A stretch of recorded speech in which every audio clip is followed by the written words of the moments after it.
Like, comment and subscribe. स्वागत है आप सभी का आपके अपने YouTube चैनल शेखावत पर। आज हम आपके लिए एक फिर से नई स्टोरी लेके आई हैं। आइए देखते हैं क्या है वो। श्री कृष्ण की लीलाओं से शायद ही कोई शख्स अनजान होगा। आप सभी जानते होंगे कि श्री कृष्ण ने बचपन में बाल्यावस्था में किन किन लीलाओं का प्रदर्शन किया था। लेकिन क्या आप जानते हैं कि कृष्ण जी की मृत्यु कब हुई थी और उनकी मृत्यु कैसे हुई थी और कहाँ हुई थी? वो कौन था जिसने श्री कृष्ण की मृत्यु की? मानवता और मानव जाति को लगभग नष्ट कर देने वाला कुरुक्षेत्र का युद्ध शांत हो चुका था।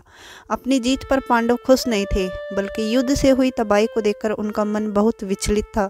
वे युद्ध में अपने सगे संबंधियों को मरा देखकर बहुत ही दुखी हो गए थे। युद्ध के बाद श्री कृष्ण पांडवों के साथ गांधारी और धृतराष्ट्र के पास बेटे दुर्योधन की मौत पर शोक जाहिर करने पहुंचे। उन्होंने वहां उनसे माफ़ी मांगने की सोची। दुर्योधन का खून से लथपथ शरीर और अंधे माँ बाप की आंखों से आंसुओं की बाढ़ से पांडवों का भी दिल भर गया था। गांधारी ने पांडवों को छोड़ श्री कृष्ण को दुर्योधन की मौत का असली जिम्मेदार माना। गांधारी ने श्री कृष्ण पर चीखते हुए कहा, आप द्वारिकाधीश हैं, जिनकी पूजा मैंने खुद विष्णु अवतार मानकर की। क्या आप अपने किए पर जरा भी शर्मिंदा हैं?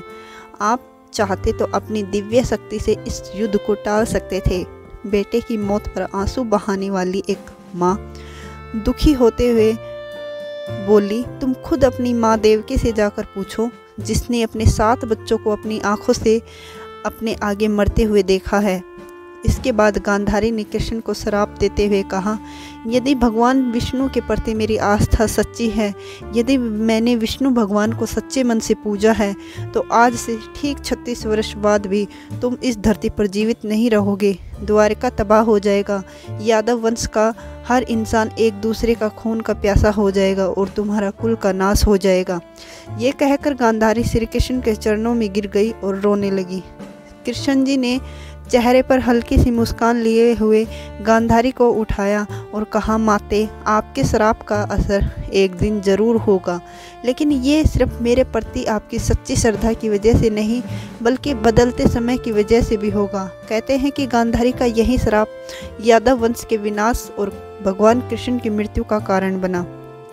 कई साल बीतने के बाद श्री कृष्ण के पुत्र सांबा गर्भवती स्त्री का वेश धारण कर ऋषि मुनियों से मिलने गए। ये देखकर ऋषि मुनि भड़क गए और उन्होंने सांबा को श्राप दिया और कहा, तुम एक ऐसे लोहे के तीर को जन्म दोगे जो तुम्हारे कुल साम्राज्य का सर्वनाश कर देगा। इससे सांबा बहुत डर गए। उन्होंने इस पूरी घटना के बारे में उग्रसेन को बताया। सांबा को इस श्राप से बचाने के लिए उग्रसेन ने कहा कि वो इस तीर का चूर्ण बनाकर उस प्रभास नदी में प्रभावित कर दे। ऐसा करने से वो श्राप मुक्त हो जाएगा। जिस इलाके में इस चूर्ण को जमा किया गया था, वहाँ एक खास प्रकार की घास उगाई थी। ये देखकर उग्रसेन ने कहा कि यादव राज्यों में किसी भी प्रकार के नशीले पदार्थों का उत्पादन और लेन देन नहीं किया जाएगा। इसके बाद द्वारिका में कुछ बेहद अशुभ संकेत दिखाई देने लग गए, जिसमें से भगवान श्री कृष्ण का सुदर्शन चक्र, उनका शंख, उनका रथ और बलराम के हल का अदृश्य हो जाना। अचानक ही वे गायब होने लगे। द्वारिका में अपराध और पाप बढ़ने लगे। ये देख श्री कृष्ण परेशान होते हुए अपनी प्रजा से प्रभास नदी के तट पर जाकर पापों का प्रायश्चित करने का आग्रह किया। द्वारिकावासी वहां जाकर मदिरा के नशे में चूर एक दूसरे से लड़ने लगे। गांधारी के श्राप के अनुसार यादव वंश के सभी लोग आपस में लड़कर मर गए। इस घटना के कुछ समय बाद श्री कृष्ण एक पेड़ के नीचे योग समाधि ले रहे थे। इसी दौरान जरा नाम का एक शिकारी वहां आया और हिरण की तलाश करने लगा। जरा ने श्री कृष्ण के हिलते डुलते पैरों को देखा और उसको हिरण समझा। जैसे ही जरा ने उसको हिरण समझा, उसने तुरंत तीर चला दिया।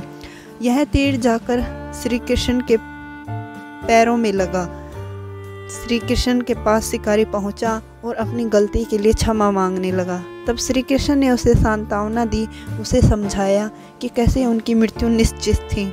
श्री कृष्ण ने कहा, त्रेता युग में लोग मुझे राम के नाम से जानते थे। राम ने सुग्रीव के बड़े भाई बाली का छिपकर वध किया था।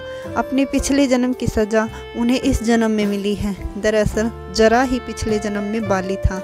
यह कहकर श्री कृष्ण ने अपना शरीर त्याग दिया। श्री कृष्ण की मृत्यु को ही कलयुग की शुरुआत माना जाता है।